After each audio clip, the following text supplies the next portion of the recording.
my, the phone's ringing. I wonder who that could be, Bear. Who would be calling at this time? Let's see what we got here.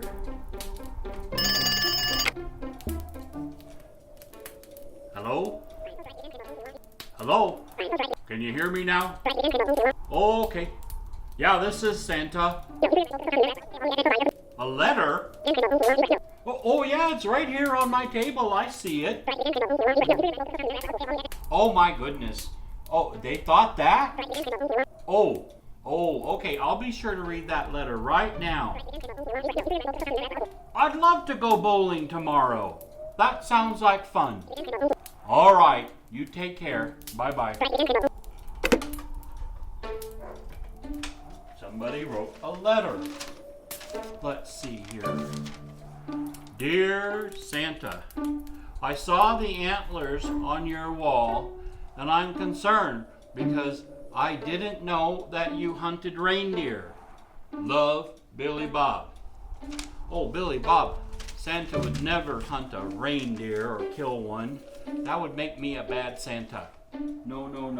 No, this, you see, reindeer lose their antlers every year.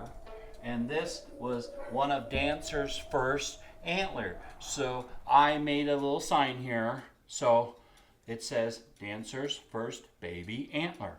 And I'll just put that right here, okay? So you can know that Santa doesn't hunt reindeer ever. All right. Well, now, Bear, how about a story? Would you like a story? Me too. Okay. Well, let's just get comfortable here.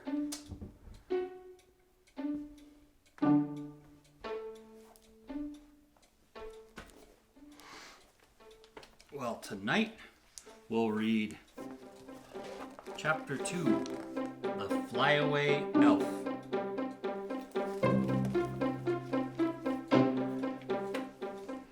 Acorn could hear the wind blowing loudly as the sleigh bucked and jolted along at tremendous speed headed south.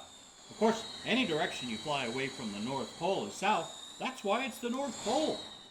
Now, if you stop and think about it, Santa has to fly his sleigh pretty fast to make a delivery at every house on Christmas Eve. But he has a special magic, and so do his reindeer. This magic makes him move so fast that you can hardly see him. How fast, you ask? Have you ever seen a hummingbird fly from one flower to the next with wings that beat so quickly that you can hardly see them? Faster than that. Have you ever seen a shooting star fly across the sky from one side to the other? Faster than that. Why, Santa Claus can fly so fast that he can deliver all the toys in town faster than you can say Rudolph the Red-Nosed Reindeer. Try imagining it. Close your eyes and picture all the houses in town and then say Rudolph the Red-Nosed Reindeer as fast as you can. That's how fast Santa just delivered all the presents in town. So when you fly around in a sleigh that fast, it gets pretty windy. Acorn could hardly hear himself think over the sound of the wind. But he'd done it. He was flying with Santa on his sleigh all over the world. Now just how was he going to get out of the coal sack? While Acorn was trying to figure this out, Santa was quickly making his way to his first stop. A few minutes later, Acorn felt a thump as the sleigh landed on the first roof of the night. The sack he was hiding in got bumped around a bit as Santa was pulling out the sack for the first delivery. He had to hurry to get out before Santa put him in some naughty boys' or girls' stocking. Then he remembered that he'd thrown his pocket knife in his own sack a few weeks ago. He untied his sack in the dark. It's pitch black inside a coal sack. And he felt around inside the sack until he got a hold of his knife. He pulled it out and popped open the largest blade and then crawled over the pile of coal he'd been sitting on until he was up against the side of the sack.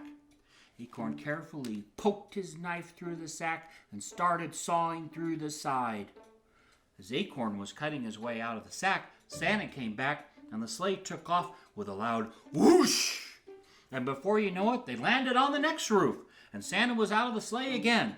That's a very good thing that there are more good boys and girls than naughty ones in the world, because Santa didn't have to grab his coal sack this time either. Acorn continued frantically sawing away at the sack. He had to get out before Santa came back. He was just crawling out when he heard the loud poof that meant Santa had just popped back up the chimney. Acorn quickly burrowed under the sack so Santa wouldn't see him.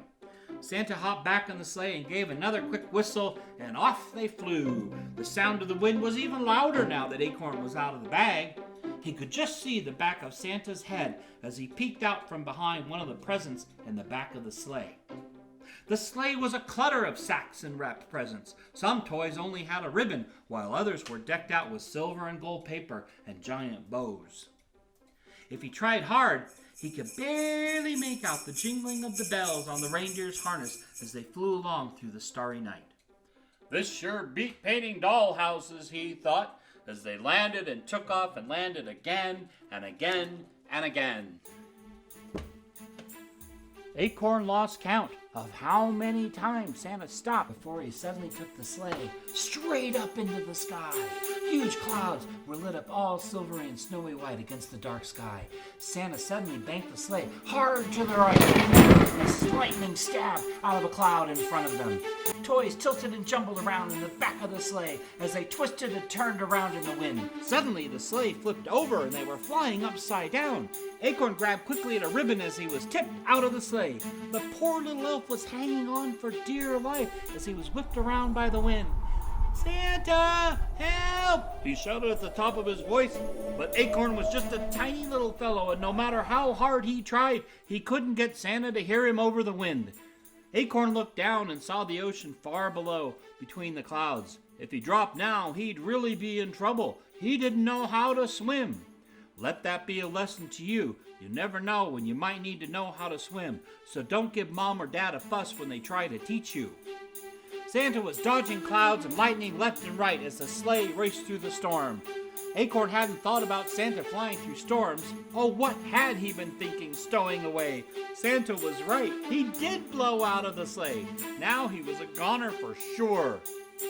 He just didn't have the strength to climb back up the ribbon against such a strong wind. Then suddenly, Santa took the sleigh into a dive, and the wind was rushing by faster than ever, and they were in free fall. Toys started to slowly float up off the floor of the sleigh, and for a moment, Acorn was floating like he was in outer space. He quickly started pulling himself back toward the sleigh before Santa changed directions. He reached the side of the sleigh just as Santa started pulling out of his dive. The ocean was racing up toward them at a frightening rate when they finally pulled out of their terrifying dive. Santa was laughing out loud. Ho, ho, ho! Hoo-wee! As the reindeer seemed to skip across the top of the waves. He'd done this on purpose. The runners of the sleigh threw up a wall of water to each side as they flew across the Pacific Ocean. This was a side of Santa that Acorn hadn't ever seen. Dolphins splashed up out of the water alongside of the sleigh, and some of them even jumped over the sleigh. Acorn forgot his terror of just moments ago as he watched the beautiful, graceful creatures play under a moonlit sky. The runners of the sleigh created a trail of water that seemed to glow. The magic of Christmas Eve was truly something to see when you were with Santa. "Okay, boys, it looks like we have to get back to work soon. There's another island coming up," Santa shouted over the wind. Acorn looked ahead and saw a mountain seeming to rise up from the water as they drew near. "Hup, hup," Santa bellowed as he pulled back on the reins, and just like that, they were off the water and up in the sky again. Oh, goodness.